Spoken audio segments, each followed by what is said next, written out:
A house girl is a modern type of slave. She's a girl who leaves her family for the money they'll get paid.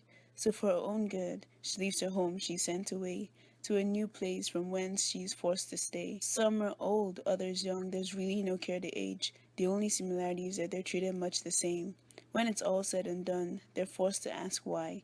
They fall to their knees and to their God only they cry. Why, Lord, why does life treat me this way? Why don't you answer me when I beg as I pray? I don't know how I made it through today, but I can't make it another day if I'm forced to stay. Chioma was 9 years old the day she left her home. Staring at her mother, she cried, "Please don't let me go." Her mother said, "Be good, do as your madam says. She'll send you to school. She's answered all our prayers." So Chioma walked away, trying to hide the tears that fell. Her only consolation was that she'll be a learned girl. But the months rolled by and she never got sent to school. She felt like she'd been duped, she'd been taken for a fool. Her only job was to take care of the newborn baby, and if the baby ever cried, her madam would go crazy. She'd beat Chioma up with a tiny little cane until Chioma's cries was the only sound to remain.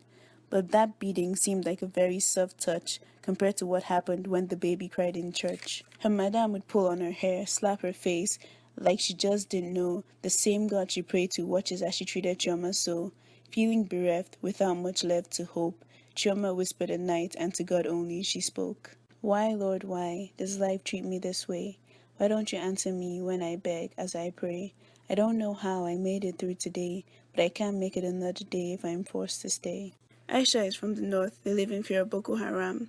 She's finishing SS3. Now she needs to take the jam. Her father is a mechanic. He works in town, and it's all going fine till their city is burned down.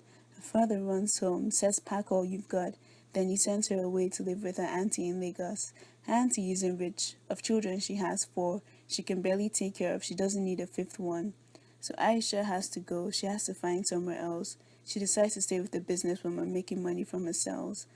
Aisha's madam says she has to live in the store, so Aisha goes to bed sleeping on the cold floor. It takes Aisha days to make her first sale, so Aisha gets excited, has to tell her aunt the tale. Surrounded by her family, she gets carried away till it's too late and the night she's forced to stay.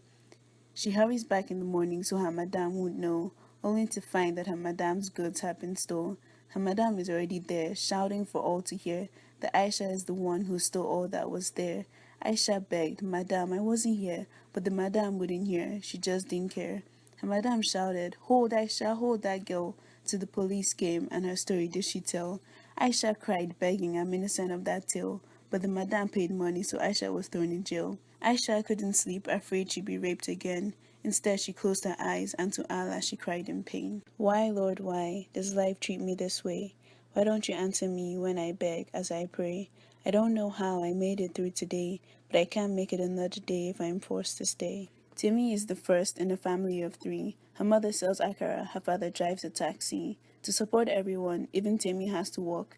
So every day after school, she goes on the street to hawk. One day, her father gets in a horrid accident. He breaks his spine, can't work anymore, can't afford to pay rent. So to keep her family off the streets, Timmy goes to work for an Alaja she meets. Her madam is kind, so Timmy is very happy. She does her job well and sends her family her fee.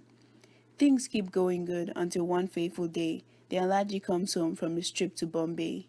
Temi's Oga, which is a word meaning boss, keeps winking at her till Temi is at a loss. She doesn't understand, doesn't know what to do. She talks to her madam who refutes her word as untrue. So Temi decides to avoid her Oga as much as she can until he comes into her room at night and takes off his kaftan. Temi screams and cries and begs him to stop, but he slaps her hard and climbs on top, forcing Temi to endure the assault. When he leaves, Temi thinks it's all her fault. Left alone with nowhere else to go, she prays to her God with a voice kept low. Why, Lord, why does life treat me this way? Why don't you answer me when I beg as I pray? I don't know how I made it through today, but I can't make it another day if I'm forced to stay. So in unison the house girls cry out loud against the treatment from those much too proud. And just like everywhere else in our country, the house girls suffer from the lack of equality. I can see it in my head. Nigeria can be so good if we just remember to care for others as much as we could.